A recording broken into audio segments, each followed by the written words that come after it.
결혼 첫해 가을, 시어머니는 촌 가족이 다 함께 일본 여행을 가자라고 하셨다. 나는 뛸 듯이 기뻐하며 정성껏 짐을 꾸렸지만 출발 바로 전날 밤 이런 통보를 받아야 했다. 너는 남아서 집이나 봐라. 비행기 표가 없잖니. 그리고 남편은 346만 원이 찍힌 신용카드 청구서를 내 눈앞에 들이밀며 수고 좀 해줘라고 짓거렸다. 이듬해도 그 다음 해에도 똑같은 일이 반복됐다. 다만 청구서에 찍힌 금액이 346만 원에서 520만 원으로 다시 780만 원으로 눈덩이처럼 불어났을 뿐이다. 3년째 되던 해, 나는 마침내 웃어버렸다. 체념해서가 아니었다. 나는 지난 3년이라는 긴 시간 동안 이 집의 대출자 명의 변경, 부동산 소유권 이전, 가구 목록 확인, 그리고 이혼 합의서에 들어갈 모든 조항의 검토까지 완벽하게 끝마쳤기 때문이다. 그러니 어머니, 마음껏 즐기시지요. 제 돈으로 가는 마지막 여행이 될 테니까요. 이야기를 시작하기 전에 지금 이 방송을 어디서 듣고 계신지 댓글로 남겨주세요. 여러분이 계신 그곳에 언제나 행운이 가득하기를 바랍니다.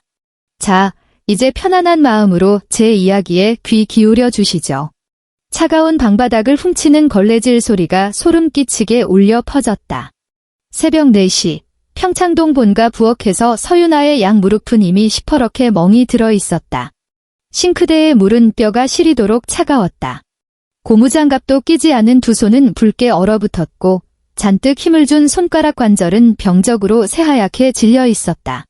그녀는 아랫입술을 꽉 깨문 채 허리에서 밀려오는 뻐근한 통증을 억누르며 두꺼운 붉은색 원목 제사상 다리 틈새로 걸레를 밀어넣었다. 먼지와 어젯밤 전을 붙일 때 사방으로 튄 기름때가 뒤엉켜 구역질이 날 정도로 끈적거렸다. 어제 하루 종일 그녀는 뜨겁게 달아오른 전기 프라이팬 앞에 쭈그리고 앉아 명태전과 애호박전을 뒤집고 계란물을 입히고 산더미처럼 부쳐내야만 했다.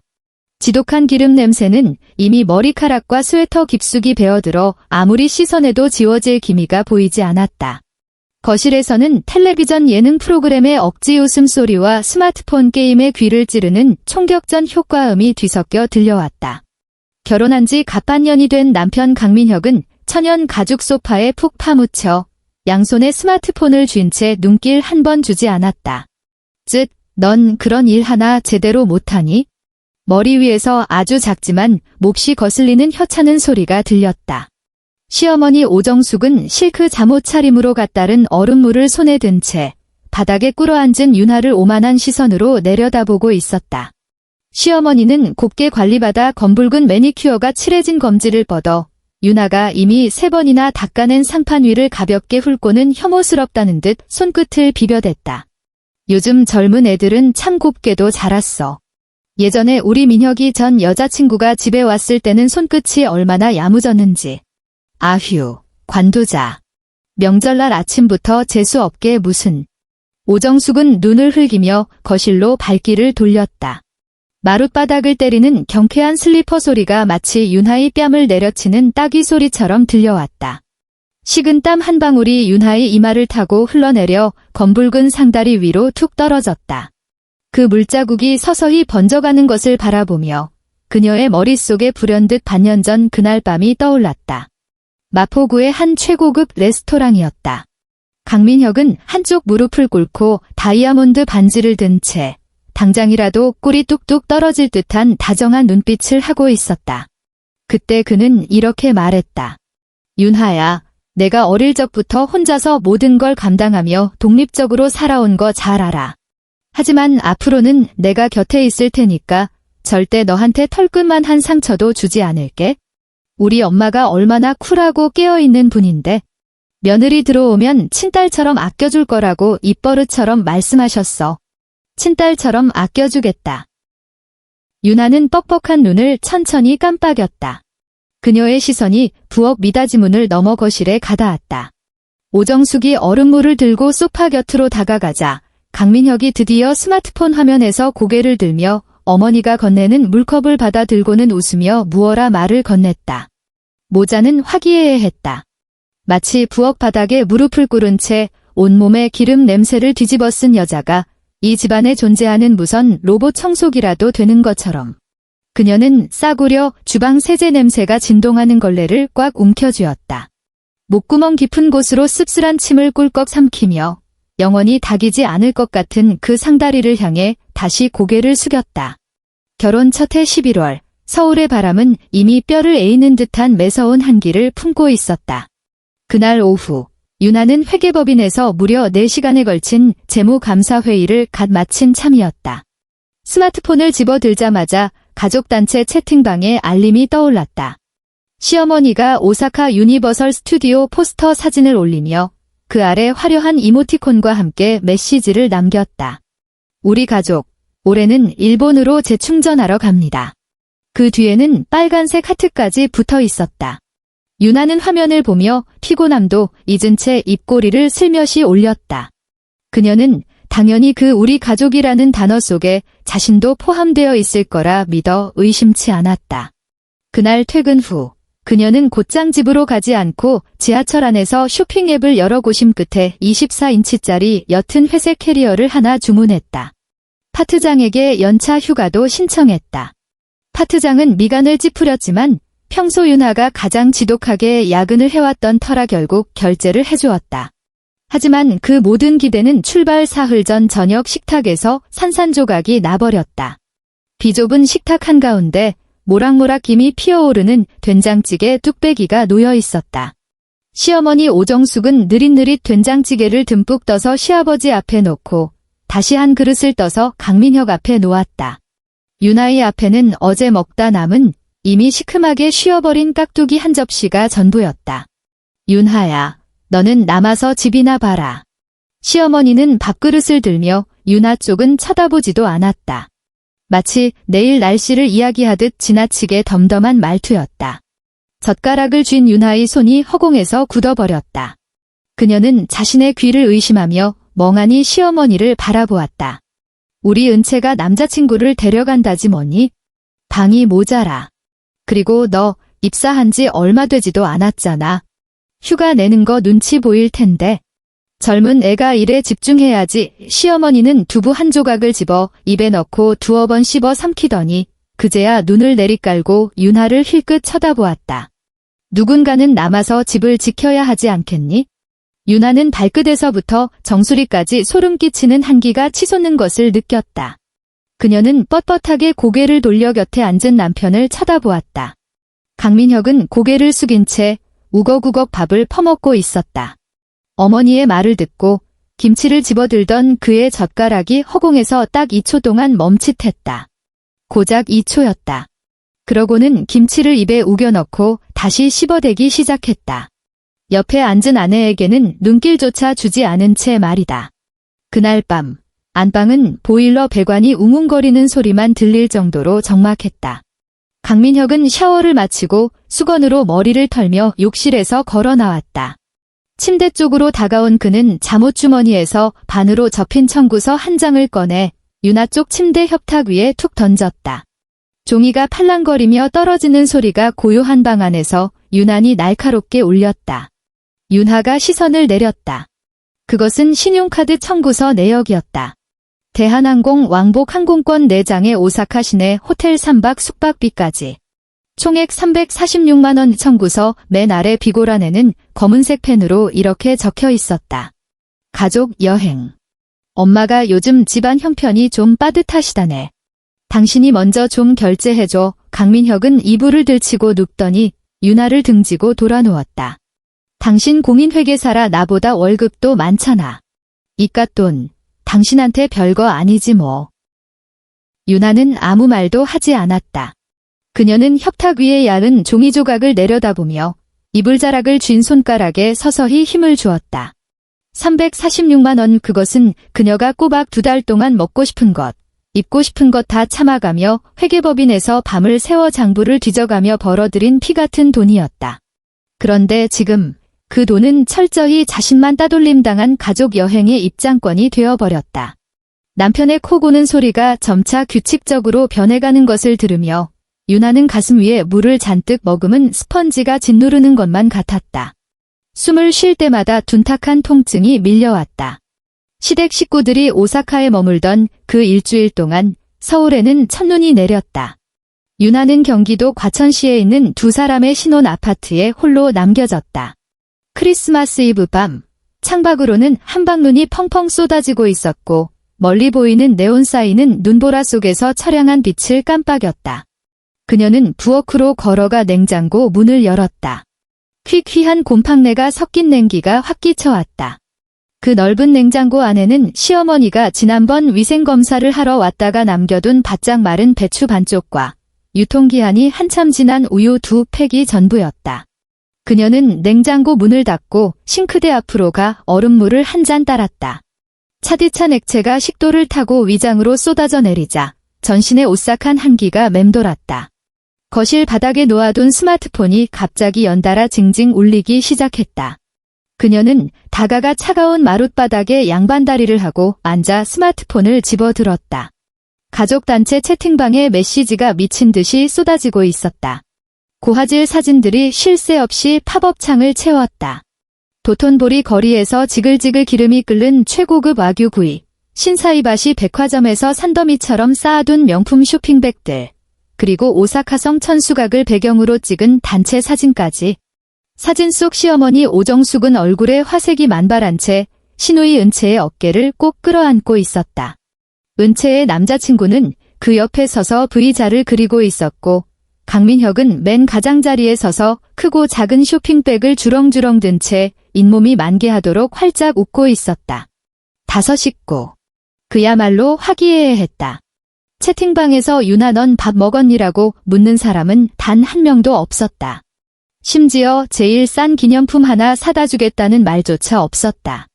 그녀는 철저한 투명인간, 오직 돈만 뱉어내는 걸어다니는 현금 인출기에 불과했다.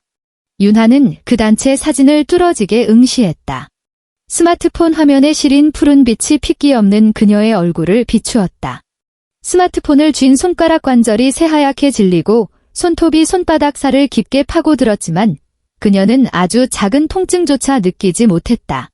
얼마나 시간이 흘렀을까? 그녀는 스마트폰을 내려놓고 저릿저릿한 두 다리를 짚으며 일어섰다. 서재로 걸어 들어간 그녀는 업무용 노트북을 켜고 익숙하게 비밀번호를 입력한 뒤 암호화된 폴더 하나를 띄웠다. 화면에는 스캔된 부동산 매매 계약서가 나타났다. 이 과천 아파트의 모든 권리 관계를 증명하는 서류였다. 그녀의 시선은 차가운 면도날처럼 화면의 글자들을 하나하나 베고 지나가 마침내 대출자란에 멈춰섰다. 그곳에는 활자로 선명하고 또렷하게 세 글자가 박혀 있었다. 서윤하. 그녀는 눈을 감고 숨을 깊게 들이마셨다. 얼음장 같은 공기가 폐부 깊숙이 밀려 들어왔다. 시댁 식구들이 귀국하고 일주일 뒤 일상은 다시 그 숨막히는 평온함을 되찾은 듯했다. 그 토요일 아침이 오기 전까지는 윤하는 베란다에서 강민혁이 세탁소에 맡기려고 내놓은 겨울 코트를 정리하고 있었다. 코트 안주머니를 뒤적이던 중 그녀의 손끝에 빳빳한 종이 조각 하나가 걸렸다. 그녀는 의아해하며 그 종이를 빼내었다. 잔뜩 구겨진 영수증이었다.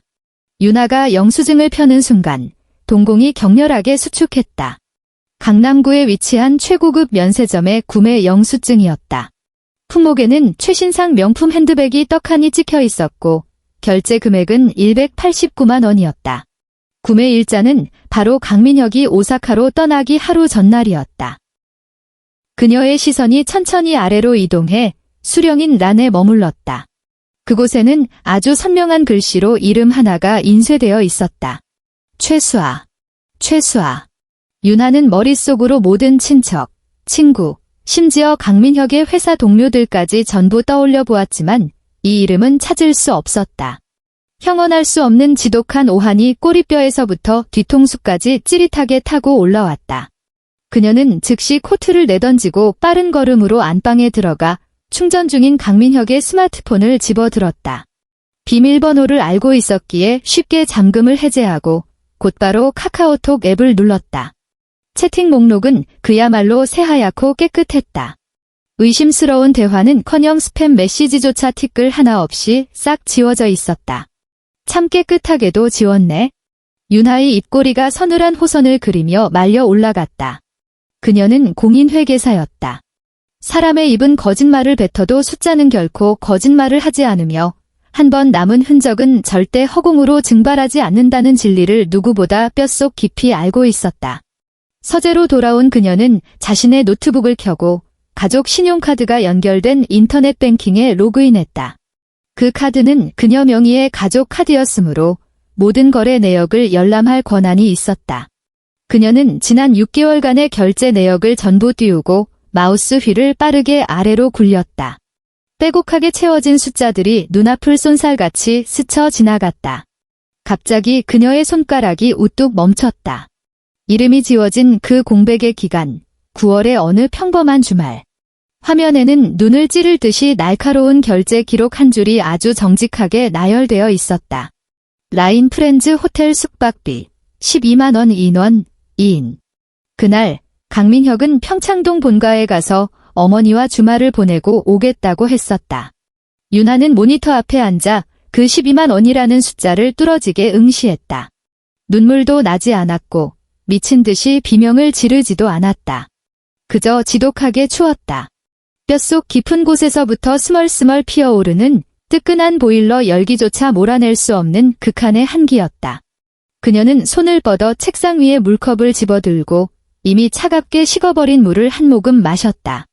입술에 닿은 유리컵이 바들바들 떨리며 잘게 부딪히는 소리를 냈다. 이듬해 착취는 마치 독을 품은 덩굴처럼 더욱 악랄하게 옥죄어 왔다. 이번 여행의 목적지는 일본 홋카이도로 업그레이드되었고 일정 역시 4박 5일에서 꼬박 일주일로 늘어났다. 시어머니 오정숙은 이제 거칠애조차 귀찮아진 모양이었다. 전화를 걸어와 인사치레 한마디 없이 곧바로 본론부터 꺼냈다. 윤하야, 올해 여행 경비도 내가 좀 알아서 처리해라. 수화기 너머로 텔레비전에서 나오는 아침 드라마 배경음악과 함께 시어머니의 앙칼진 목소리가 들려왔다. 우리 은채가 올해 공무원 시험에 또 떨어졌지 뭐니? 매일 집에서 울고불고 기분도 엉망인데 바람 좀 쐬게 해줘야지. 아, 그리고 이번엔 은채 남자친구도 같이 갈 거니까 걔 비행기 표랑 호텔비도 내가 한꺼번에 결제해라. 윤하는 스마트폰을 귀에 댄 채 부엌 싱크대 앞에 서 있었다. 가스레인지 위의 냄비에서는 물이 펄펄 끓으며 보글보글 뜨거운 김을 뿜어냈다. 어머니 윤하는 목소리의 떨림을 억누르며 최대한 평온하게 들리도록 애를 썼다. 비행기표 5장에 료칸 숙박비, 거기다 홋카이도 레일 패스까지 합치면 총 520만 원이에요. 어머니, 아버님 경비는 제가 내드릴 수 있지만 도대체 왜 아가씨 남자친구 비용까지 제가 감당해야 하는 건가요? 수화기 너머는 즉각 죽은 듯이 정적에 휩싸였다. 그리고 이내 시어머니의 날카로운 쇳소리가 스피커를 찢을 듯 튀어나왔다. 너 지금 나랑 돈 계산하자는 거니? 우리 민혁이가 널 데려와 줬는데 내가 그렇게 쪼잔하게 굴어? 맏며느리가 돼서 어쩜 그렇게 됨됨이가 옹졸해. 윤하가 입을 떼기도 전에 전화는 뚝 끊겨버렸다. 그날 밤 퇴근하고 돌아온 강민혁은 현관에서 구두도 채 벗기 전에 서류 가방을 신발장 위에 쾅 하고 내리쳤다. 너 오늘 또 우리 엄마한테 무슨 미친 짓을 한 거야? 강민혁은 성큼성큼 거실로 들어와 윤하의 코앞에 삿대질을 하며 미간을 사정없이 일그러뜨렸다. 고작 그깟 돈 몇 푼 가지고 일해야겠어? 너 한 달에 얼마 버는지 몰라? 우리 엄마가 뼈 빠지게 고생해서 내 똥기저귀 갈아가며 키워주셨고 지금 몸도 성치 않으신 분인데 며느리가 여행 경비 좀 대는 게 그렇게 큰일이야? 윤하는 눈앞에서 길길이 날뛰는 남자를 똑바로 쳐다보았다. 분노로 벌겋게 달아오른 그의 입에서 튄 침방울이 얼굴에 닿을 지경이었다.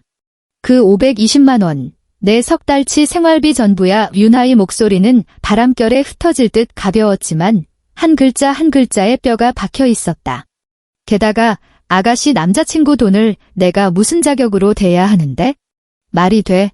지금 내가 짓거리는 게 사람 새끼가 할 소리야. 강민혁은 짜증스럽게 머리카락을 마구 헝클어뜨리더니 마치 철천지원수를 대하듯 짐승 같은 눈빛으로 그녀를 노려보았다. 이딴 사소한 일로 집안을 뒤집어 놔? 너 대체 가정교육을 어떻게 받은 거야? 너 지금 나 중간에 끼워놓고 엿먹이려는 속셈이지? 그는 획 돌아서서 발길질로 거실 쓰레기통을 걷어차 엎어버리고는 씩씩거리며 안방문을 부서져라 쾅 닫고 들어갔다. 엉망진창이 된 거실 한가운데에 윤아가 덩그러니 섰다. 그녀는 고개를 숙여 바닥에 흩어진 쓰레기들을 내려다보았다. 돌연 속이 뒤집히는 듯한 구역질이 일며 위장에서부터 지독한 위산이 울컥 치밀어 올랐다. 그녀는 입을 틀어막고 화장실로 뛰쳐들어가 변기를 붙잡고 한참 동안 헛구역질을 해댔지만 아무것도 토해내지 못했다. 고개를 들어 거울을 보았다. 거울 속에는 핏기 하나 없는 창백한 얼굴에 눈시울만 시뻘겋게 짓무른 여자가 서 있었다. 그녀는 자신의 아랫입술을 꽉 깨물어 터뜨렸다. 비릿하고 쇠붙이 같은 피 맛이 입안 가득 퍼져나갔다. 시댁 식구들이 홋카이도로 떠나는 날 아침, 윤아는 직접 운전대를 잡아 그들을 인천국제공항까지 모셔다 드렸다. 공항 출국장은 사람들로 바글거렸고 매끄러운 바닥을 구르는 카트 바퀴 소리가 사방에서 요란하게 울려 퍼졌다. 윤아는 충직한 하인이라도 된 것처럼 커다란 이민 가방 4개가 꽉 찬 카트를 대신 밀어주었다. 시누이 은채를 대신해 가방마다 꼼꼼하게 수화물 태그를 매달아 주었다. 매서운 바깥 공기에 오래 노출된 그녀의 손은 시뻘겋게 얼어 뻣뻣하게 굳어 있었다. 새언니, 나 얼주가. 아이스 아메리카노 마시고 싶어. 은채는 남자친구의 팔짱을 낀 채 콧소리를 내며 저 멀리 있는 프랜차이즈 카페를 가리켰다. 윤아는 아무 대꾸 없이 묵묵히 몸을 돌려 20분이나 줄을 선 끝에 아이스 아메리카노 4잔을 들고 돌아왔다. 그녀가 은채의 남자친구에게 커피를 건넸을 때 그는 고맙다는 인사 한마디 없이 너무나도 당연하다는 듯 받아 챙겼다. 시어머니 오정숙은 여권을 명품 가방에 쑤셔 넣고 보안 검색대로 들어가려다 말고 벼랑간 걸음을 멈추고 뒤돌아 윤아를 쳐다보았다. 베란다에 둔 김치들, 이젠 위아래로 한번 뒤집어 줄 때가 됐다. 주말에 잊지 말고 해놔라. 너무 시어꼬부라지면 못 쓴다. 그리고 우리 민혁이 겨울 패딩 몇 벌 있는 거 상가 세탁소에 맡겨서 드라이 클리닝 해두고. 시어머니는 말을 내뱉으며 주머니에서 구깃구깃한 종이 한 장을 꺼내 윤아의 손에 억지로 쥐어주었다. 이거 아파트 분리수거 요일표다. 아무 때나 쓰레기 내다 버려서 이웃들한테 항의 들어오면 우리 강씨 집안 얼굴에 먹칠하는 꼴이니까 조심해라. 말을 마친 시어머니는 몸을 돌려 시아버지의 팔짱을 꼈다. 봄소풍을 떠나는 여고생처럼 한없이 경쾌한 뒷모습이었다. 윤아는 출국장 통유리창 앞에 덩그러니 섰다. 거대한 유리창 너머로 비행기들이 잿빛 하늘을 뚫고 연달아 솟구쳐 올랐다. 그녀는 고개를 숙여 시어머니의 끈적한 손땀이 묻은 쪽지를 천천히 펼쳤다. 그것은 지극히 평범한 쓰레기 분리수거표였다. 그녀는 그 위에 빼곡하게 적힌 글씨들을 내려다보다가 돌연소리 없는 웃음을 터뜨렸다. 우는 것보다 훨씬 더 기괴하고 일그러진 미소였다. 시댁 식구들이 홋카이도에서 최고급 노천탕을 즐기며 킹크랩을 뜯어 먹던 그 일주일 동안 윤아는 반차를 냈다. 그녀는 집으로 가지 않고 택시를 잡아타 곧장 과천 등기소로 향했다. 등기소 안에는 묵은 종이 냄새가 짙게 깔려 있었다. 프린터가 단조로운 윙윙 소리를 내며 붉은색 관인이 찍힌 서류들을 토해냈다. 민원 창구 앞에 앉은 윤아는 직원이 건네는 두툼한 부동산 등기부등본을 받아 들었다. 그녀의 손가락이 종이 위에 잉크 자국을 따라 한 줄 한 줄 아래로 미끄러졌다. 이 아파트는 3년 전에 매입했으며 총 매매가는 4억 8천만 원이었다. 자금 출처란에는 뚜렷하게 적혀 있었다. 전세 보증금 2억 원, 서윤아의 친정아버지 서정도 명의로 전액 입금. 나머지 2억 8천만 원은 전부 은행 주택담보대출로 서윤아 개인 명의로 잡혀 있었다. 매달 그녀는 비가 오나 눈이 오나 은행에 156만 원의 원리금을 상환해야 했다. 반면 강민혁의 이름은 오직 전입세대 열람내역의 동거인 란 구석에 옹색하게 처박혀 있을 뿐이었다. 10여 페이지에 달하는 등기부와 자금 출처 소명 자료를 아무리 뒤져봐도 강민혁이 단돈 1원이라도 보탰다는 거래 내역은 눈을 씻고 찾아봐도 없었다. 그는 단 한 푼도 내지 않았다. 윤아는 가방에서 밤을 새워가며 정리한 생활비 통장 거래 내역서를 꺼냈다. 지난 3년 동안 이 집에서 쓴 전기 1kW, 수도 1리터, 겨울철 도시가스 요금, 여름철 에어컨 전기세, 아파트 관리비, 지하 주차장 주차비, 심지어 매달 부엌 정수기 필터를 교체하는 렌털비 2만 원까지. 결제자는 예외 없이 전부 서윤하였다. 강민혁은 마치 기생충처럼 일말의 죄책감도 없이 그녀의 등에 들러붙어 피를 빨아먹고 있었다. 그녀의 피 같은 돈을 긁어다가 자기 엄마, 자기 여동생, 그리고 최수아라는 여자에게 가져다 바쳤다.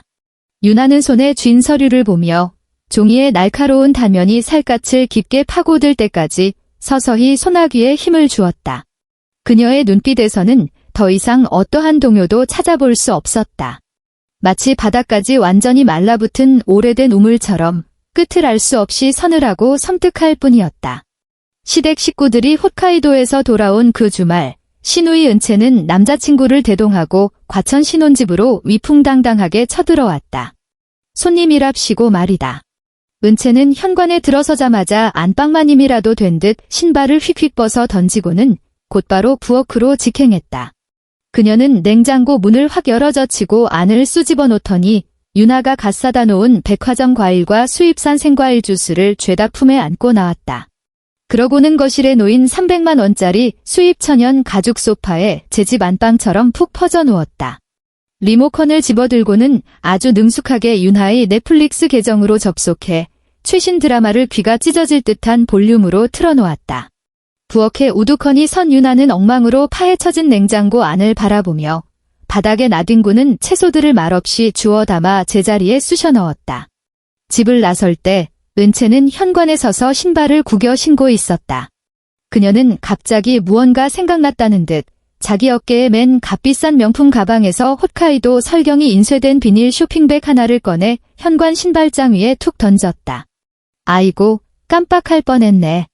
새언니, 이거 언니 선물. 은채는 거울을 보며 앞머리를 다듬고는 무심한 말투로 짓거렸다. 원래는 큰 박스로 사다 주려고 했는데 무게가 너무 무거워서 내가 들 수가 있어야지. 그냥 아쉬운 대로 이거라도 먹어. 쾅 하는 쇳소리와 함께 현관문이 닫혔다. 윤아는 현관으로 걸어가 깃털처럼 가벼운 비닐 쇼핑백을 집어들었다. 봉투 안을 들여다보니 조잡하게 포장된 초콜릿 한 상자가 들어있었다. 아호발들이 일본 동네 슈퍼마켓 매대에서 파는 가장 싸구려 기획 상품이었다. 가격은 540엔. 우리 돈으로 환산하면 5,000원도 채 되지 않는 액수였다. 윤아는 그 5,000원도 안 되는 초콜릿 상자를 들고 느릿느릿 거실로 걸어 들어갔다. 소파에는 은채가 방금 전까지 몸을 비비적거리며 누워있던 깊은 자국이 고스란히 남아있었고 거실 테이블 위에는 먹다 뱉은 과일 껍질과 주스컵이 널브러져 있었다. 그녀는 은채의 이 홋카이도 여행을 위해 무려 130만 원에 달하는 항공권과 호텔 비용을 대신 결제했다. 그런데 그 대가로 돌아온 것은 할인 딱지가 붙은 9알짜리 초콜릿 한 상자였다. 그녀는 초콜릿 상자를 테이블 위에 올려놓고 한참을 응시했다. 거실의 공기가 딱딱하게 굳어버린 것만 같았다. 천천히 그녀는 두 손을 들어 얼굴을 감싸 쥐었다. 어깨가 격렬하게 요동치기 시작했다. 우는 것이 아니었다. 그녀는 웃고 있었다. 목구멍 깊은 곳에서 억눌린 채 성대를 찢어발길 듯이 터져나오는 냉소가 텅 빈 아파트 거실을 섬뜩하게 울렸다. 뼛속까지 소름이 끼치는 소리였다. 3년째 되던 해. 일본 오키나와의 눈부신 햇살이 벌써부터 강씨 집안 사람들의 단꿈을 비추고 있는 모양이었다. 이번에는 시어머니 오정숙이 거치레로 하던 전화 통보마저 아예 생략해버렸다. 11월의 어느 화요일 밤이었다. 윤아는 부엌 싱크대 앞에 서서 설거지를 하고 있었다. 따뜻한 물과 주방세제가 섞여 몽글몽글한 하얀 거품이 일었다. 그녀는 수세미를 쥔 채 기계적으로 사기 그릇을 문지르고 있었다. 강민혁은 식탁에 앉아 이쑤시개로 이셀을 쑤시며 건성으로 스마트폰 화면을 넘기고 있었다. 아 맞다. 엄마가 올해 연휴에는 온 가족 다 같이 오키나와 가자시네. 당신 내일 엄마 계좌로 돈 좀 쏴놔. 그의 말투는 마치 윤아에게 동네 편의점 가서 담배 한 갑 사오라고 심부름을 시키는 것만큼이나 가벼웠다. 수도꼭지에서 쏟아지는 물줄기가 쏴 소리를 냈다. 하얀 거품이 윤하의 손끝을 타고 한 방울씩 흘러내려 스테인리스 싱크대 바닥에 툭툭 떨어졌다. 그녀는 뒤도 돌아보지 않았고 손놀림 역시 단 1초도 멈추지 않았다. 알았어. 그녀의 목소리는 기이할 정도로 평온했다. 얼만데? 강민혁은 반항조차 없는 그녀의 태도에 내심 놀란 듯 스마트폰의 카카오톡 대화방을 훑어보며 말했다. 780만 원. 엄마가 올해는 뷰 좋은 오션뷰 리조트에 묵어야겠다네.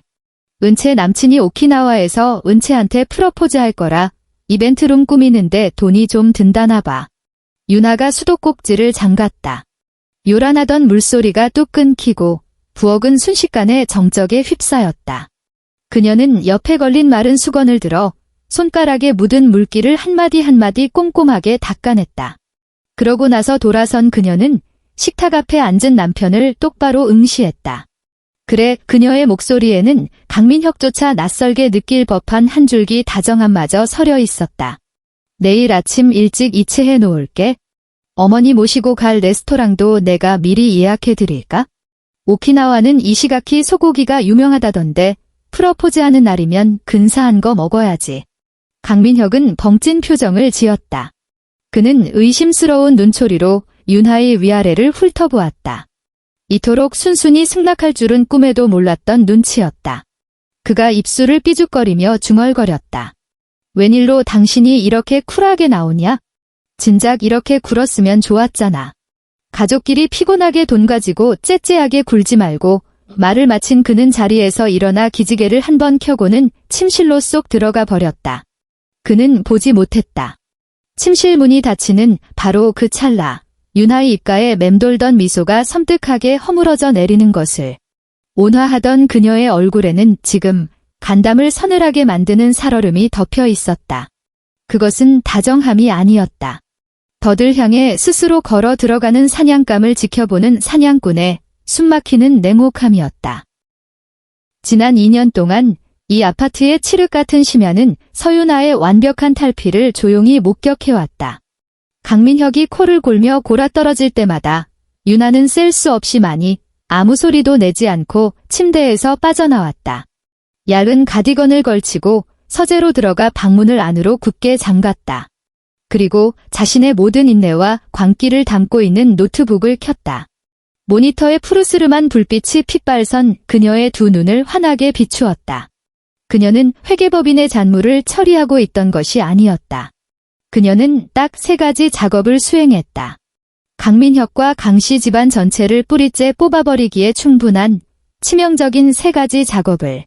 첫 번째, 그녀는 공인회계사로서 가진 전문 지식을 총동원해 아파트 매입 당시의 은행 거래 내역, 친정아버지의 송금 영수증, 그리고 지난 3년간의 주택담보대출 상환 기록을 빠짐없이 수집했다. 합법적인 명분을 내세워 아파트 대출을 완벽하게 자신의 개인 명의로 전환했다.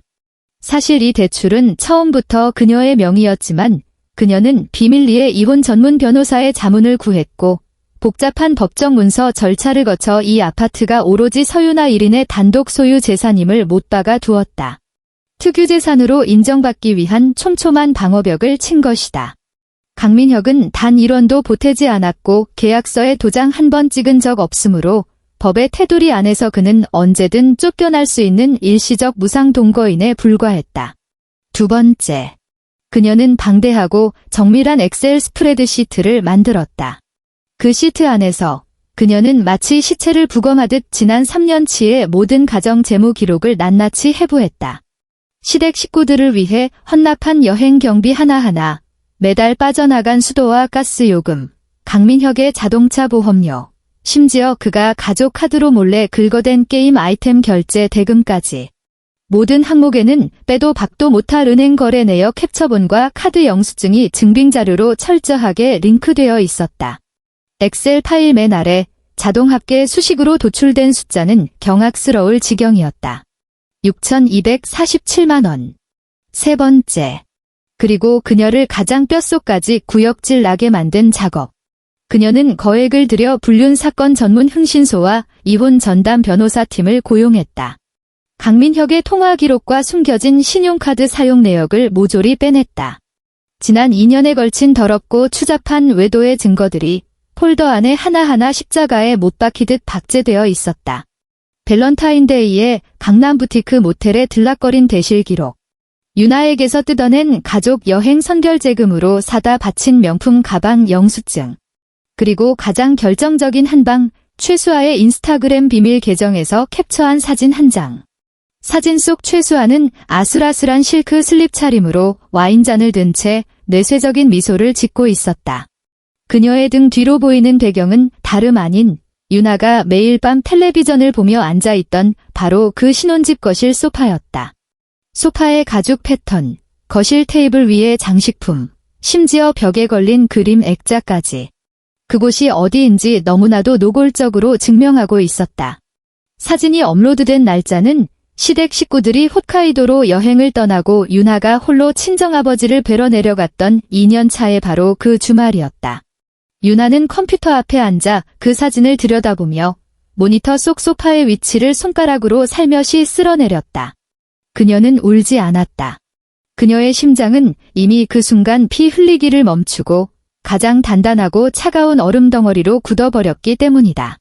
오키나와로 떠나는 당일, 모처럼 서울 하늘의 맑은 해가 쨍하게 떴다. 유나는 그 어느 때보다도 헌신적이고 살갑게 굴었다.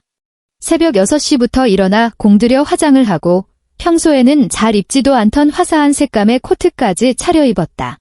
그녀는 자신의 명의로 된 SUV 차량을 직접 몰아 온 가족을 인천국제공항까지 정성껏 모셨다. 트렁크에는 시어머니와 은채의 거대한 캐리어가 한가득 실려 있었다. 조수석에는 고급스러운 선물 상자가 놓여 있었다. 유나가 백화점 화장품 매장에 가서 일부러 사온 은채를 위한 최고급 마스크팩 세트였다. 아가씨, 오키나와는 자외선이 엄청 세대요. 며칠 동안 잊지 말고 매일 팩하세요.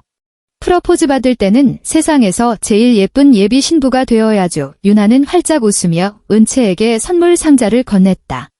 은채는 뜻밖의 환대에 호들갑을 떨며 상자를 받아 들고는 연신 고개를 끄덕였다. 우와, 새언니 고마워요.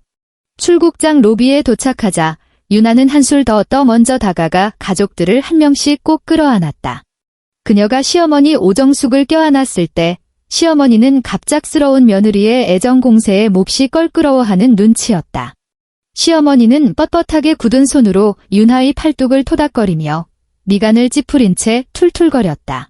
됐다, 됐어. 남들 보는 밖에서 주책맞게 끌어안고 난리니? 집안 단속이나 잘하고 있어라. 베란다 화초에 물 제때 주는 거 잊지 말고. 명심할게요. 어머니 유나는 생긋 웃으며 한 걸음 뒤로 물러섰다. 강민혁은 내내 고개를 숙인 채 스마트폰만 들여다보며 누군가와 메시지를 주고받는 중이었다. 어머니의 말이 끝나자마자 그는 고개조차 들지 않고 무미건조하게 한마디 내뱉었다. 갑시다. 그러고는 캐리어를 질질 끌며 단 한 번도 뒤돌아보지 않고 출국 심사대 안으로 쏙 들어가 버렸다. 유나는 유리 자동문 밖에 가만히 서 있었다. 투명한 유리문이 스르륵 닫히며 저 너머의 시끌벅적한 소음과 이쪽의 싸늘한 공기를 완벽하게 단절시켰다. 그녀는 강씨 집안 사람들의 멀어지는 뒷모습을 바라보며 두 발을 모으고 양손을 바지 재봉선에 딱 붙인 채 그 방향을 향해 아주 깊고 완벽한 90도 폴더 인사를 올렸다. 옆을 지나가며 카트를 밀던 행인 몇 명이 그 광경을 보고 저도 모르게 걸음을 늦췄다. 나이 지긋한 아주머니 한 분이 곁에 있는 딸에게 소곤거렸다. 아이고, 저기 저 집며느리 좀 봐라. 얼마나 효부면 공항 배웅을 나와서 저렇게 큰 절을 다 올리니? 유나는 허리를 폈다. 그녀의 시선은 매끄러운 유리창을 넘어 그들이 모퉁이 너머로 완전히 사라지는 것을 끝까지 좇았다. 오직 그녀 자신만이 알고 있었다. 이 인사는 아랫사람이 우더른에게 올리는 작별 인사가 아니라는 것을. 이것은 망자를 향한 배웅이자 완벽한 종막을 알리는 의식이었다. 강씨 일가가 탄 비행기가 이륙하고 2시간이 지났을 무렵 노란색의 거대한 포장이사 화물차 3대가 과천 아파트 단지 아래에 정확히 맞춰 도착했다. 윤하는 검은색 마스크를 쓰고 활동하기 편한 트레이닝복 차림으로 서서 이삿짐 센터 직원들을 지휘했다. 그녀의 손에는 깨알 같은 글씨가 빼곡하게 적힌 수첩이 들려 있었다. 그 위에는 이 집안에 있는 오롯이 그녀의 소유인 모든 물건의 목록이 나열되어 있었다. 반장님, 안방에 있는 저 침대는 매트리스까지 통째로 다 실어주세요. 제 혼수거든요. 거실에 있는 천연 가죽 소파요. 네, 그것도 가져갈 거예요. 긁히지 않게 조심해서 포장해주세요. 부엌에 있는 양문형 냉장고랑 식기세척기, 그리고 오븐까지 싹 다 분리해서 가져가 주세요. 구매 내역은 전부 저한테 있으니까요. 이삿짐 센터 직원들은 숙련된 솜씨로 쉴 새 없이 집 안팎을 드나들었다. 단 몇 시간 만에 한때 강씨 집안의 생활 흔적으로 꽉꽉 들어차 있던 이 40평대 아파트는 마치 피가 바짝 말라버린 빈 껍데기처럼 쪼그라들었다. 유나는 거실 한가운데에 우두커니 섰다. 그녀가 삼청동 갤러리에서 85만 원을 주고 샀던 유화가 떼어지고 난 하얀 벽지 위에는 네모난 모양으로 옅게 빛이 바랜 선명한 자국만이 남아있었다. 마룻바닥에는 묵직한 원목 가구들이 빠져나가면서 남긴 영원히 복구할 수 없는 깊은 흠집들이 군데군데 파여 있었다. 모든 것이 텅 비어버렸다. 그녀는 부엌으로 발걸음을 옮겼다.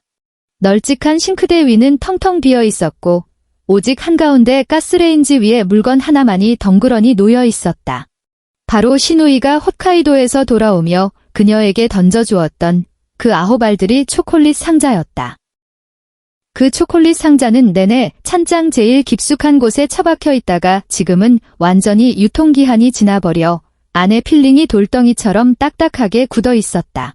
유나는 손을 뻗어 그 싸구려 종이 상자를 부엌 입구를 정면으로 바라보도록 반듯하게 세워두었다.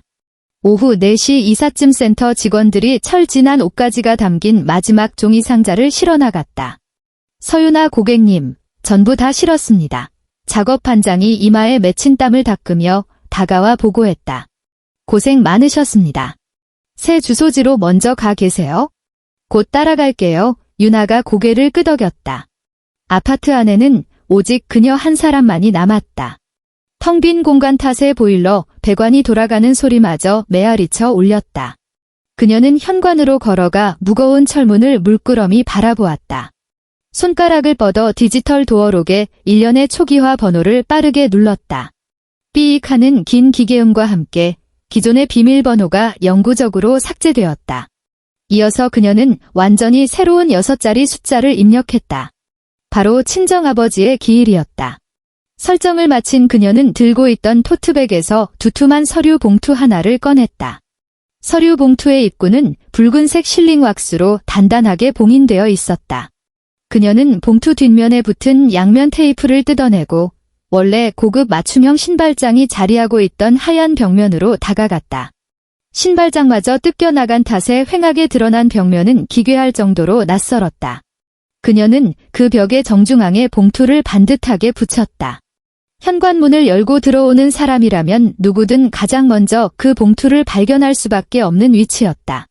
봉투 안에는 3가지 물건이 들어있었다. 첫 번째는 이미 서유나 본인의 인감이 선명하게 찍힌 협의 이혼 의사 확인서. 두 번째는 무려 6장에 달하는 총액 6,247만 원짜리 대남 내역 최종 정산표. 세 번째는 방금 전 이삿짐 센터 트럭에 실려간 바로 그 천연 가죽 소파 위에서 뒹굴고 있는 강민혁과 최수아의 미래 장면을 최고급 인화지로 뽑아낸 고화질 사진이었다. 유나는 검은색 굵은 매직을 쥐고 봉투 겉면에 커다란 글씨를 꾹꾹 눌렀었다.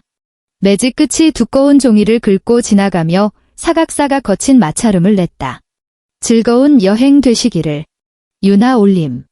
그녀는 두어 걸음 뒤로 물러서서 벽에 붙은 봉투를 서늘한 눈빛으로 음미했다. 그러고는 돌아서서 현관문이 차가운 금속 손잡이를 움켜쥐었다. 아래로 꾹 누르고 밀어서 밖으로 나섰다. 철컥. 그녀의 등 뒤에서 금속 잠금 장치가 맞물리는 경쾌한 소리가 울렸고 붉은색 잠금 표시등이 점등되었다. 차가운 문손잡이에 닿은 윤하의 손가락이 그대로 멎어 있는 동안 복도의 센서 등이 순식간에 꺼지며 그녀의 전신을 칠흑 같은 어둠 속으로 집어삼켰다. 그녀는 미동조차 하지 않았다. 제주도 애월읍의 바닷바람이 초봄 특유의 짭조름하고 비릿한 냄새를 머금은 채 호텔 통유리 창을 거세게 때리고 있었다. 순백의 대리석 원형 테이블 위에 놓인 스마트폰이 돌연 짧고 날카로운 진동음을 토해냈다. 이내 액정이 켜지며 시퍼런 불빛이 어둑한 방 안으로 차가운 그림자를 길게 늘어뜨렸다. 스마트 도어벨 앱에서 누군가 문 앞에 감지되었다는 알림을 보낸 것이다. 윤하는 손 닿는 곳에 놓인 얼음이 다 녹아버린 찬물 한 잔을 집어들고 고개를 젖혀 꿀꺽꿀꺽 들이켰다. 뼛속까지 시린 물줄기가 식도를 타고 위장으로 미끄러져 들어가며 며칠 밤낮으로 증거를 정리하느라 무거워졌던 머리를 단숨에 일깨웠다. 그녀는 검지를 뻗어 액정 위를 가볍게 쓸어내리며 재생 버튼을 눌렀다. 적외선 야간 투시 기능과 고화질 자동 보정 모드로 촬영된 화면 속에는 과천 아파트 12층 복도가 소름 끼치도록 선명하게 담겨 있었다. 화면에 가장 먼저 잡힌 것은 거대한 산맥이었다. 온갖 면세점 쇼핑백들이 층층이 쌓아 올려진 거대한 산이어서 오키나와 햇볕에 며칠 그을려 구릿빛이 도는 시어머니 오정숙의 얼굴이 그 쇼핑백 무더기 뒤에서 불쑥 튀어나왔다. 그녀는 화려하고 요란한 꽃무늬 롱원피스를 걸치고 목에는 꽤나 값이 나가 보이는 진주 목걸이를 두른 채였다. 며칠간의 유흥으로 한껏 들떠 입꼬리가 미세하게 올라가 있었지만 그 얼굴에 찌든 특유의 표독스러운 만큼은 도무지 숨길 재간이 없어 보였다. 고성능 마이크는 복도의 미세한 숨소리조차 충실하게 빨아들였다. 타일 바닥을 긁으며 굴러오는 무거운 캐리어 바퀴 소리, 그리고 시어머니의 날카로운 쇳소리가 여과 없이 윤하의 고막을 파고들었다. 아휴, 이 기집애는 전화 한 통을 제때 안 받아. 연휴라고 집구석에서 허리가 끊어지게 자빠져 자는 게 분명해. 오정숙은 명품 가방 안을 뒤적거리며 짜증스럽게 혀를 쯧 찼다. 민혁아, 이따 들어가면 그년더러 오키나와에서 사온 흑당으로 생강차부터 끓여오라고 해라. 며칠 바닷바람 좀 쐬었다고 머리가 다 지끈거리네. 그리고 베란다에 내놓은 김치통. 아직도 안 뒤집어 놨으면 내가 요년을 아주 그냥 가만 안 둘 테다. 윤하는 화면 속에서 턱을 치켜들고 각질을 해대는 시어머니의 면상을 뚫어지게 바라보며 저도 모르게 유리컵 겉면에 맺힌 물방울을 어루만졌다. 3년이었다. 지난 3년 동안 인천공항으로 픽업을 나갈 때마다 이 인간들은 늘 저 따위로 오만방자하게 굴었다. 비행기 도착 1시간 전부터 입국장 앞에 대기하다가 미리 사둔 아이스 아메리카노를 두 손으로 공손히 바쳐야만 했다. 얼음이 녹아 커피가 조금이라도 밍밍해지거나 길이 막혀 5분이라도 늦는 날이면 시어머니는 돌아오는 차 안에서 꼬박 1시간 내내 윤하의 가정교육부터 직장, 심지어 멀리 부산에 계신 친정아버지까지 깡그리 들먹이며 짓밟고 모욕했다. 화면 속 강민혁은 거대한 은색 캐리어 2개를 질질 끌며 비 오듯 땀을 쏟은 채 렌즈 앵글 안으로 들어왔다. 잔뜩 구겨진 캐주얼 셔츠 차림의 그는 장시간 비행에 시달려 눈밑이 퀭하게 패여 있었다. 그가 손가락을 뻗어 도어록 터치패드 위에 너무도 익숙하게 6자리 숫자를 꾹꾹 눌렀다. 바로 자기 엄마의 생일이었다. 비밀번호가 틀렸습니다. 기계적인 여성의 음성이 텅 빈 복도를 쩌렁쩌렁 울리며 유난히 날카롭게 꽂혔다. 강민혁이 멈칫했다. 그는 짜증스럽게 머리카락을 마구 헝클어뜨리고는 자신이 번호를 잘못 눌렀다고 생각했는지 숨을 깊게 들이마시고 다시 손을 뻗었다. 이번에는 아주 느릿느릿 숫자 하나하나에 꾹꾹 체중을 실어 눌렀다. 삑삑, 비밀번호가 틀렸습니다. 오정숙의 미간이 단숨에 사나운 매듭처럼 꼬였다. 그녀는 획 고개를 돌려 제 아들을 쏘아보며 당장이라도 마이크를 찢어발길 듯한 쇳소리를 내질렀다. 너는 등신같이 내 집 비밀번호 하나 제대로 못 외우니? 아니, 혹시 그 미친년이 비밀번호 바꿔버린 거 아니야? 강민혁의 얼굴이 허옇게 질리기 시작했다. 그는 허둥지둥 바지 주머니에서 스마트폰을 꺼내 관리사무소에 전화를 걸려 했다. 바로 그때 줄곧 뒤에 서서 스마트폰만 들여다보던 신우이 은채가 돌연 비명을 내질렀다. 엄마, 오빠, 이것 좀 봐. 은채가 허리를 숙이더니 현관문 밑바닥 틈새에서 네모나게 접힌 하얀 종이 쪽지 하나를 쑥 뽑아냈다. 종이 안에는 스페어키 하나가 돌돌 말려 있었다. 그녀가 쪽지를 펼치자 그 위에는 검은색 매직으로 큼지막하게 쓰인 6자리 숫자가 적혀 있었다. 강민혁은 썩은 동아줄이라도 붙잡은 듯 그 쪽지를 낚아채더니 적힌 숫자 그대로 도어록을 눌렀다. 철컥. 쇳덩어리로 된 잠금쇠가 튀어오르는 소리는 이 순간 마치 사신이 쳐대는 장송곡의 종소리처럼 섬뜩하게 울려 퍼졌다. 유나가 스마트폰 액정을 가볍게 터치하자 그녀가 집을 떠나기 전 거실 천장 구석에 은밀하게 설치해둔 광각 몰래카메라 화면으로 순식간에 전환되었다. 현관문이 벌컥 열렸다.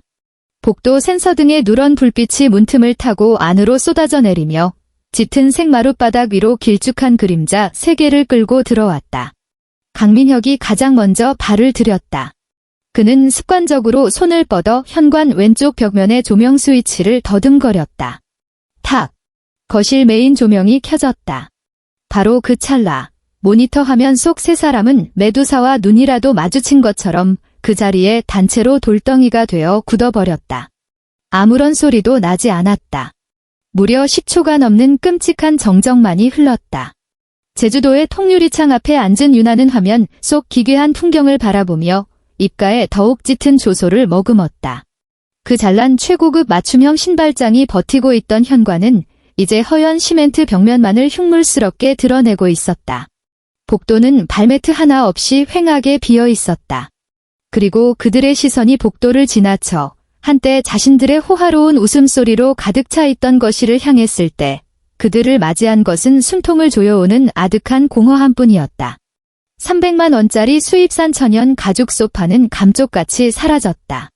120인치 레이저 TV 역시 호두나무 거실장과 함께 증발해버렸다.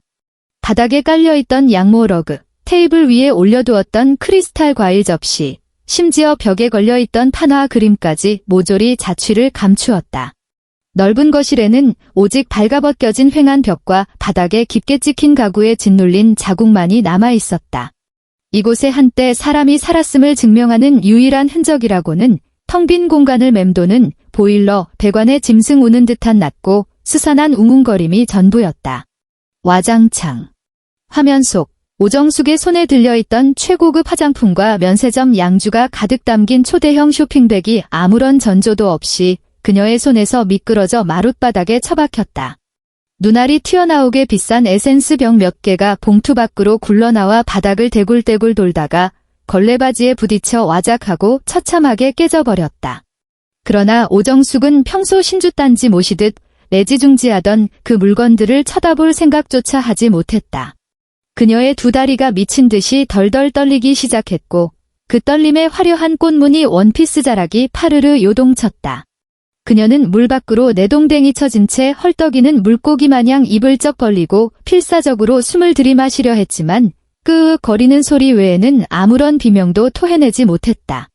강민혁의 시선은 강력한 자석에라도 끌려간 듯 신발장이 있던 현관의 하얀 벽면에 정통으로 처박혔다. 그곳에는 누런 서류 봉투 하나가 보란듯이 반듯하게 붙어 있었다. 그는 실성한 짐승처럼 튀어나가 그 봉투를 짐승처럼 뜯어냈다. 얼마나 무식하게 힘을 쥐어짜냈는지 그의 손톱이 하얀 실크 벽지 위에 길고 흉한 스크래치를 내버릴 정도였다. 그는 사시나무 떨듯 바들바들 떠는 손으로 봉투를 쥐어뜯었다. 그 안에서 세 뭉치의 서류가 스르륵 빠져나왔다. 수전증 환자처럼 손을 떨어대는 바람에 서류들은 허허벌판인 마룻바닥 위로 속절없이 흩뿌려졌다. 첫 번째는 이미 서유나의 인감이 찍혀있는 이혼 서류. 두 번째는 A4 용지 크기로 꽉 채워 뽑아낸 엑셀 정산표. 제주도 호텔방 안에서 유나는 지그시 두 눈을 감았다. 더 이상 모니터를 쳐다볼 필요도 없었다. 그 빌어먹을 정산표의 숫자 하나하나는 이미 그녀의 뼛속 깊이 각인되어 있었으니까. 그 표를 완성하기 위해 그녀는 셀 수조차 없는 숱한 새벽밤, 눈알이 뻑뻑하게 말라 비틀어져 피눈물이 날 때까지 모니터를 뚫어져라 노려보며 은행 거래 내역을 하나하나 대조했다. 3년치의 모든 영수증, 단 1원의 오차도 허용하지 않은 완벽한 장부였다. 일본 여행 경비 총합 1,646만원, 아파트 주택담보대출 원리금 총합 5,616만원, 꼬박 36개월 동안 매달 156만원씩. 수도 광열비, 아파트 관리비, 교통비, 보험료, 합계 약 940만원, 그 외 각종 시댁 명절비, 제사비, 신우이 생일 용돈 등 잡비 수십 건. 순수 지출 총액 8,700만 원 초과. 그리고 그 정산표의 맨 밑바닥에는 윤아가 동네 문구점까지 달려가 일부러 사온 새빨간 잉크 카트리지로 시뻘겋고 굵게 인쇄해둔 문구 한 줄이 박혀 있었다. 강민혁 동기간 생활비 통장 누적 입금액 0원. CCTV 화면 속 강민혁은 바닥에 주저앉은 채 마지막으로 떨어져 나온 물건을 주워 들었다. 세 장의 고화질 사진이었다. 단 한 번 시선을 던진 것만으로도 그는 척추뼈가 통째로 뽑혀나간 연체동물처럼 바닥으로 무너져 내렸다.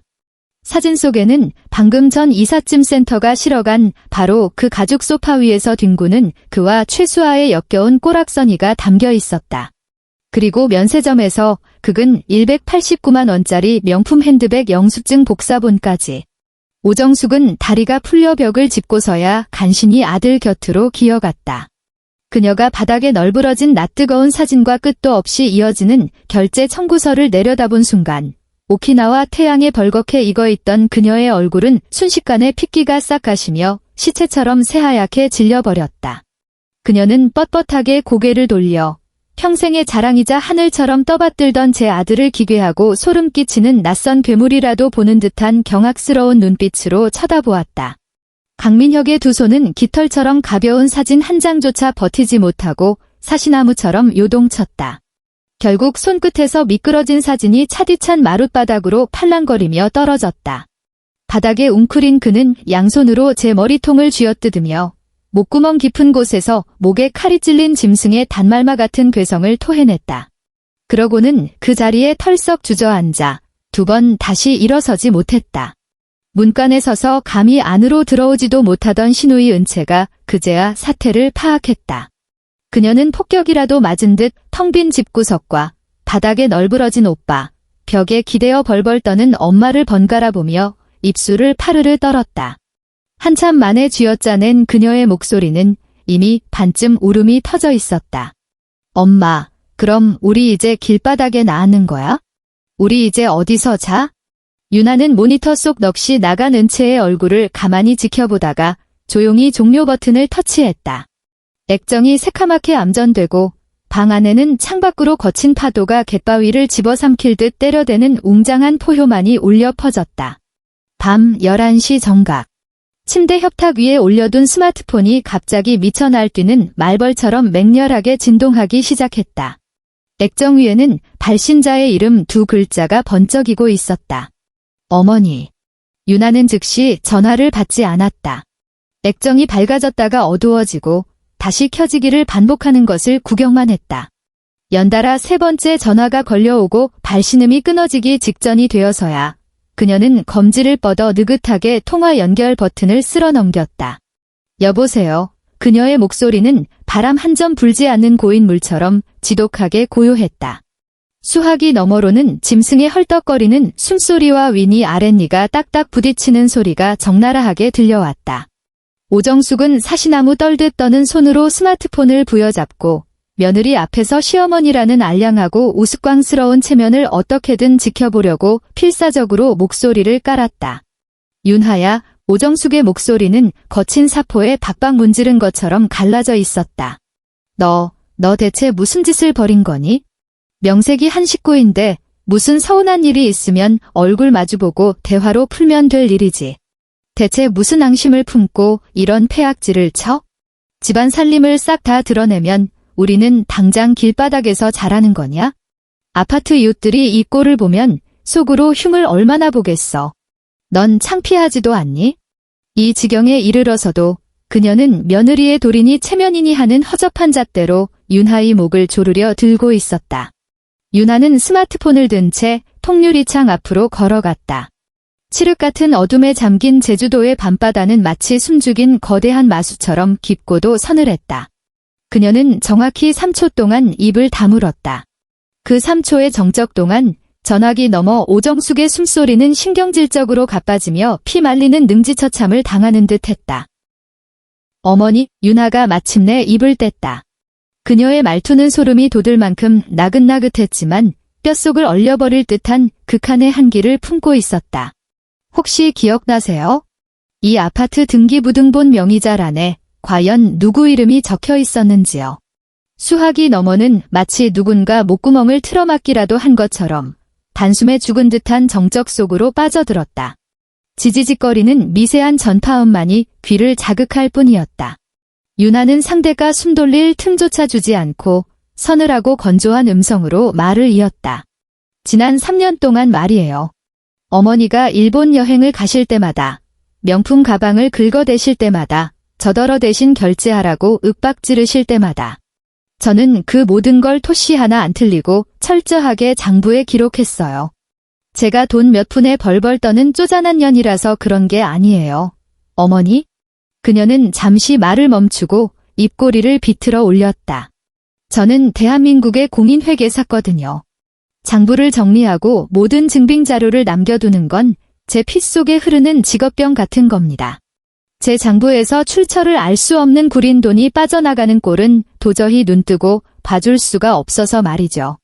수화기 너머에서 오정숙이 히익하고 헛바람을 들이켜는 소리가 들렸다. 어머니, 여행은 즐거우셨나요? 오키나와 바다가 그렇게 예쁘다던데 유나는 창밖의 새카만 바다를 응시하며 속삭이듯 말했다. 제가 지금 보고 있는 이 제주도 바다도 참 눈물나게 예쁘네요. 말을 마친 그녀는 일말의 망설임도 없이 통화 종료 버튼을 눌러버렸다. 친절하게 수신 차단 목록에 번호를 등록하는 것도 잊지 않았다. 그녀는 안다. 지금쯤 과천 아파트에서 오정숙은 필시 다리가 풀려 바닥에 널브러져 있을 것이다. 서울의 3월은 꽃샘 추위가 뼛속까지 시리게 파고드는 시기다. 그 아파트에 들어가는 도시가스, 보일러, 그리고 수돗물까지. 그녀가 집을 비운 바로 다음 날 명의자인 서윤아의 이름으로 싹 다 끊어버렸으니까. 사흘 뒤 오후 강남구 테헤랄로의 최고급 프라임 오피스 빌딩 17층 회의실 안에서는 공기청정기가 아주 미세한 소음을 내며 돌아가고 있었다. 거대한 통유리 창 밖으로 보이는 잿빛 서울 하늘 아래 도로는 느릿느릿 기어가는 강철 지네 같은 꽉 막힌 차들로 가득했다. 유나는 몸에 딱 떨어지는 검은색 정장 차림으로 길쭉한 회의용 테이블 한쪽 끝에 앉아 있었다. 손목의 찬 까르띠에 시계가 차가운 백색 조명을 받아 서늘한 광채를 내뿜었다. 그녀의 왼편에는 거액의 수임료를 지불하고 모셔온 대한민국 최고 로펌의 이혼 전담 대표 변호사가 착석해 있었다. 회의실 문이 열렸다. 강민혁이 구천을 떠도는 원귀처럼 퀭한 몰골로 들어섰다.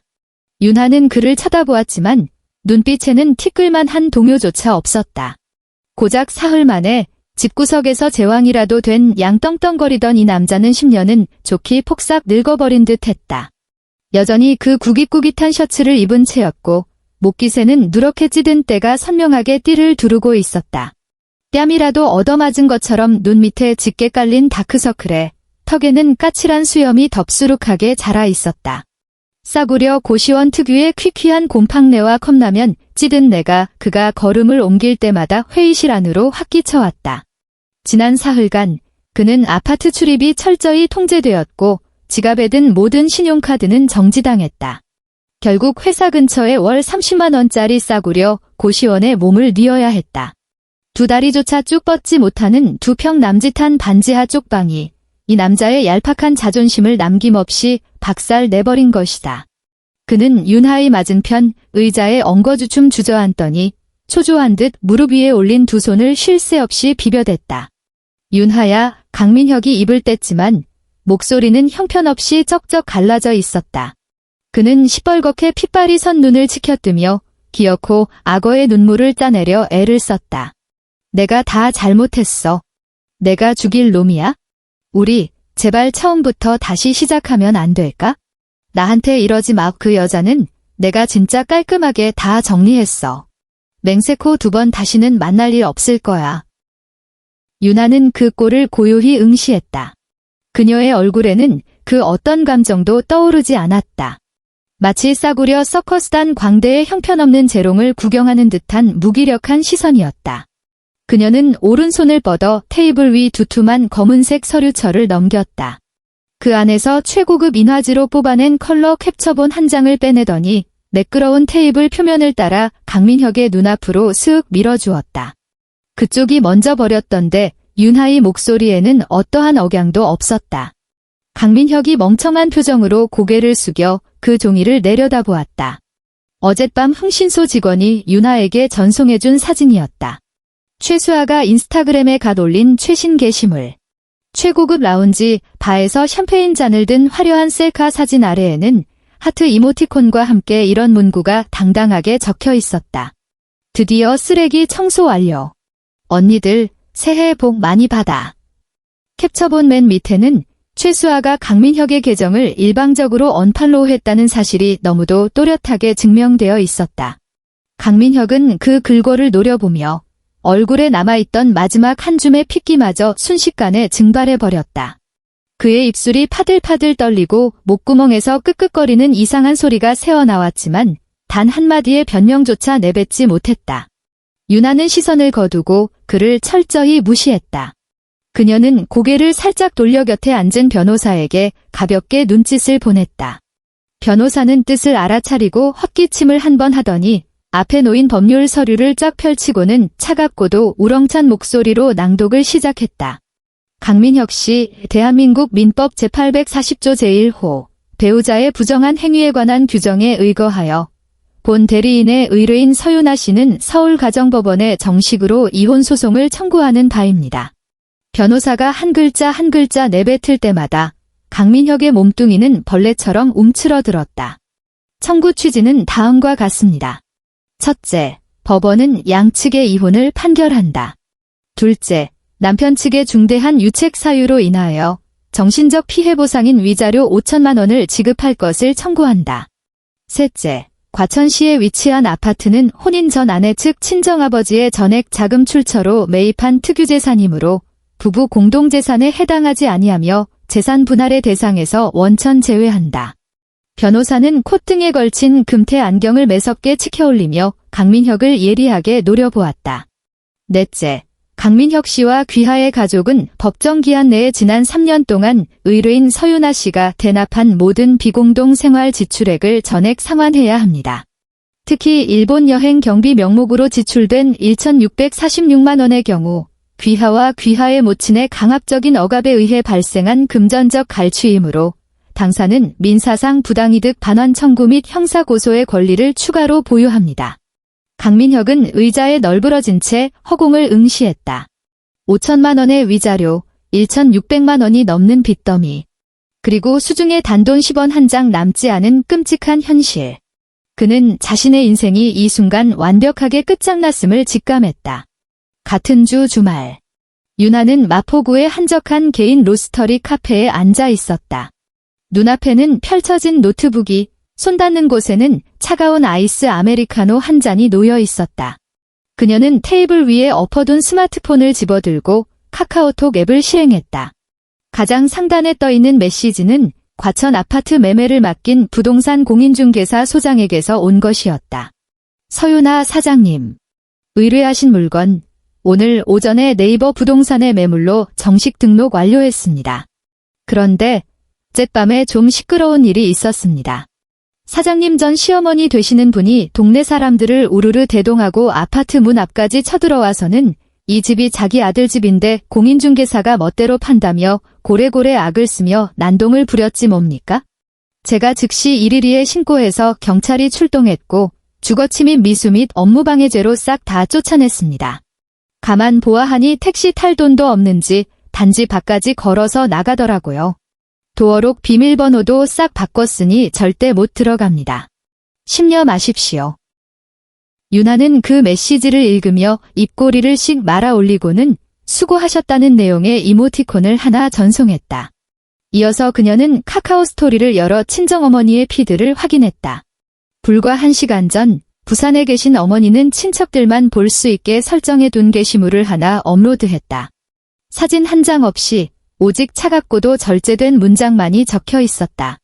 지난 3년간 제 딸아이는 피 같은 돈 8천만 원을 들여 시댁 식구들 온 가족을 3번이나 일본 여행에 모시고 다녔습니다. 그런데 돌아온 것은 단돈 10원 한 장 보태지 않은 아파트 대출금과 밖에서 딴 살림을 차리고 제 딸의 신용카드로 불륜녀를 먹여 살린 사위놈의 파렴치한 짓거리뿐이네요. 이제 와서 제 딸의 명의로 된 아파트를 처분하려 하니 그쪽 시어머니라는 작자가 부동산 공인중개소까지 찾아가 행패를 부렸답니다. 집안 어르신들께서 부디 이 기막힌 꼴을 보시고 시시비비를 가려주시지요. 이 게시물은 고요한 호수에 떨어진 초대형 수레와도 같았다. 강씨 집안과 서씨 집안의 모든 친척 네트워크가 단숨에 발칵 뒤집혔다. 윤아가 댓글창을 열어보자 평소 명절 모임 때마다 시어머니에게 간에 붙었다, 쓸개에 붙었다, 아부하던 친척들이 지금은 하나같이 태세를 전환해 물어뜯고 있었다. 가장 많은 좋아요를 받은 베스트 댓글은 다름 아닌 시어머니의 친여동생이 남긴 것이었다. 언니, 맨날 우리한테는 며느리 친정이 가난해서 우리 민혁이 급에 안 맞는다고 그렇게 입에 침이 마르도록 자랑질을 해대더니 알고 보니 지난 3년 동안 언니네 식구들 입고 먹고 자고 놀러 다닌 게 전부 며느리가 벌어온 돈이었어? 아이고 맙서사, 우리 집안 망신을 어떻게 이렇게 처참하게 시킬 수가 있어. 윤아는 눈에 선했다. 지금쯤 평창동 본가 거실에 널브러져 스마트폰으로 이 수천 개의 비난 댓글을 읽고 있을 오정숙의 몰골이. 입술은 시퍼렇게 질리고 전신을 부들부들 떨면서도 입 밖으로는 단 한마디의 반박조차 뱉어내지 못하고 뒷목을 부여잡고 있을 그 처참한 꼴이 말이다. 윤아는 아이스 아메리카노를 한 모금 빨아들이고 내친 김에 인스타그램 앱을 켰다. 검색창에 신우이 은채의 아이디를 입력했다. 원래는 전체 공개로 관종처럼 떠벌리던 계정이었는데 지금은 철저히 비공개 상태로 전환되어 있었다. 하지만 윤아는 진작에 세컨드 계정으로 그녀를 팔로우해둔 상태였다. 피드에 들어가 보니 은채의 인스타그램은 마치 폐허처럼 텅 비어 있었다. 그 잘난 오키나와 해변 레스토랑에서 한쪽 무릎을 꿇은 남자친구에게 청담동 예물숍에서 맞춘 다이아몬드 반지를 받았다며 자랑스레 올려두었던 구분할 프로포즈 사진은 이미 흔적도 없이 삭제된 뒤였다. 가장 최근에 올라온 스토리는 어제 심야에 업로드된 새카만 검은색 배경 화면뿐이었다. 캡션에는 절망에 빠진 몇 글자만이 처량하게 적혀 있었다. 어떻게 이럴 수가 있어? 왜 세상 모든 사람이 나를 속이는 건데? 윤하의 입에서 서늘한 비웃음이 터졌다. 흥신소 직원이 이미 그 뒷이야기까지 남김없이 보고를 올린 터였다. 은채의 그 로맨티스트 같던 남자친구한테요. 그의 어머니는 강남 바닥에서 며느리감 고르기로 깐깐하고 독하기로 소문난 사모님이었다. 귀국하고 일주일도 채 지나지 않아 한씨 집안은 강남의 VIP 결혼정보업체 인맥과 사설정보망을 총동원해 강씨 집안의 바닥 뚫린 실체를 영혼까지 탈탈 털어버렸다. 서울 시내에 자기 명의로 된 부동산 하나 없음, 예금 잔고 영원, 장남은 불륜으로 이혼 소송을 당해 쫓겨난 신세, 심지어 수천만 원의 빚까지 지고 있는 거지 집안. 바로 어제 오후 한태호는 여의도의 한 최고급 호텔 커피숍에서 다이아 반지가 든 벨벳 케이스를 열어보지도 않고 은채의 코앞으로 쓱 밀어버렸다. 은채야. 우리 집안 수준에 너희 같은 근본 없는 집안 딸을 며느리로 들일 수는 없단다. 미안하지만 우리 인연은 여기까지인 것 같다. 들리는 소문에 의하면 은채는 그 커피숍에서 무려 2시간 동안 오열했다고 한다. 직원이 눈치를 보며 3번이나 물잔을 채워주다가 나중에는 보다 못해 정중하게 티슈 한 통을 통째로 건네주었다고. 과거 윤아 앞에서 턱을 치켜들고 홋카이도산 싸구려 초콜릿이나 던져대며 거들먹거리던 철없는 신우이는 마침내 구름 위에서 시궁창 밑바닥으로 내리꽂히는 비참함을 제 몸으로 똑똑히 맛보게 된 것이다. 3개월 후 서울가정법원 청사 앞에는 3월의 마지막 봄비가 추적추적 내리고 있었다.